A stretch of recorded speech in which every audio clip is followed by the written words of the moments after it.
Hi, this is Craig Manzino, and I work in the Media and Entertainment Department at Armanino LLP.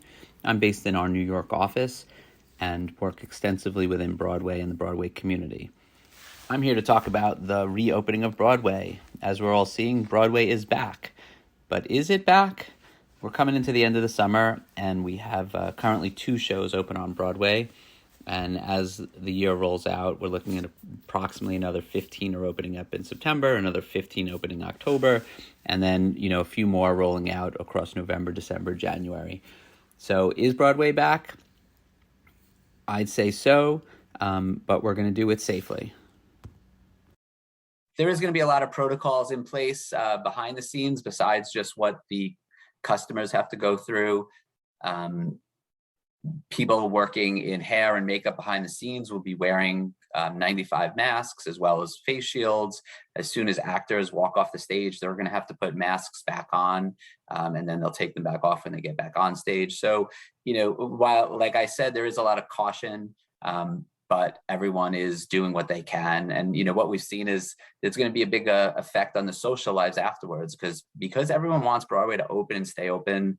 The actors are going to go home after their shows. They're not going to go out to the bars and, with their friends. So, there is going to be a different type of opening. But when you do read a lot of the interviews, the things that people are talking about is that they're excited to perform in front of a live audience, and they're excited to perform with their friends and their cast members. And I think that's what's unique about Broadway and what made Broadway get hit the hardest by this, that Broadway is about a community.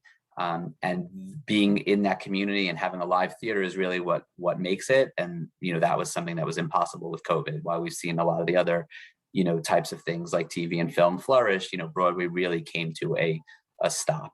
The other major issue that Broadway is facing in terms of this reopening is tourism. Broadway relies on tourism. We have our local tourism, people coming into New York, but also international tourism. And while possibly we'll be seeing some people coming from Ohio or Pennsylvania traveling to New York, I don't think we're going to see mass tour buses coming to New York City, especially as rates have spiked with Delta variant. And I don't think we're going to see international travel to New York coming back at the levels it was, for a long time. Their plays, I think, maybe can sustain on a New York theater audience, but, the big shows that have been around 10, 20 years, the Wickeds, the Lion Kings, they rely on tourism. And, it's going to be interesting to see what they can do and what kind of numbers they're going to be able to do. The other thing facing these shows like The Lion King and some of the other family shows, which are the larger shows on Broadway, the audience members are under 12, and currently we aren't vaccinating people under 12. So I think you're also going to see a bit of a drag caused by that. So when I say Broadway is back, I say it with a question mark. Broadway League is doing a huge ad campaign. They just put together a 2-minute video, voice recorded by Oprah Winfrey, just trying to advertise and get the word out so people can get excited about Broadway. And the commitment to get Broadway open is so there. The unions and the clip fees to put something like this together, everyone waived their fees on these things because they really want to get this ad out there and this promotion out there so that people can get excited about coming back to Broadway. Before COVID and still after, Broadway will still have its challenges. I do think the theater has been known to capture what's happening in society quicker than the TV and the film world does, but it is still facing its challenges in terms of diversity, in terms of we had major issues with certain producers like Scott Rudin and some others who are having some pushback on the sort of harassment that we're seeing all throughout society. So we do have to do better on those types of issues, the diversity and inclusion. There's also the producing quality over quantity and the need to be commercially successful, yet we still want to be creating art, and finding that balance is sort of always a challenge. I will say that the Broadway relying on a live audience was always how it made its money, and there wasn't really other avenues for Broadway people to make money. And I think that COVID has opened the door for everyone finding new ways to do theater using media which was always taboo. And I think that we're going to see those things change, and we're going to see more live theater, but it still might be streamed for another audience or a broader audience.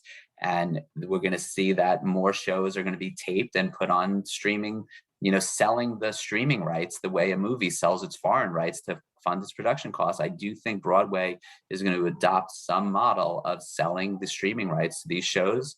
Hamilton was a huge success for Disney Plus. We're seeing Come From Away, which is another Tony-winning Broadway show that is going to have its TV movie released on streaming. So I think that is going to be part of the new model.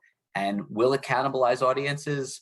We don't know, but it's going to probably have to be what we see. The show Passover that's open on Broadway right now actually is available on Amazon. Spike Lee did a filming and a cut of that, but people are still coming to see it live because there is something about live theater, and hopefully it all balances out. And I think Broadway will need to come up with some creative solutions to survive as an industry, and all the shows need each other.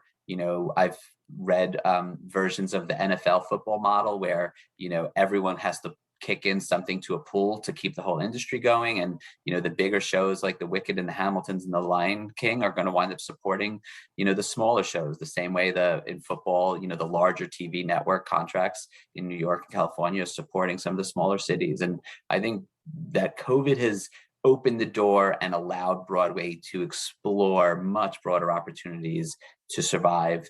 And people have been saying New York, it's been said before that New York's going to die, and its obituary has been written, and yet it always comes back. And I think Broadway will come back, and the restaurants will come back. And we will see it all back, but it's just going to be a matter of how long. And that's my take on Broadway.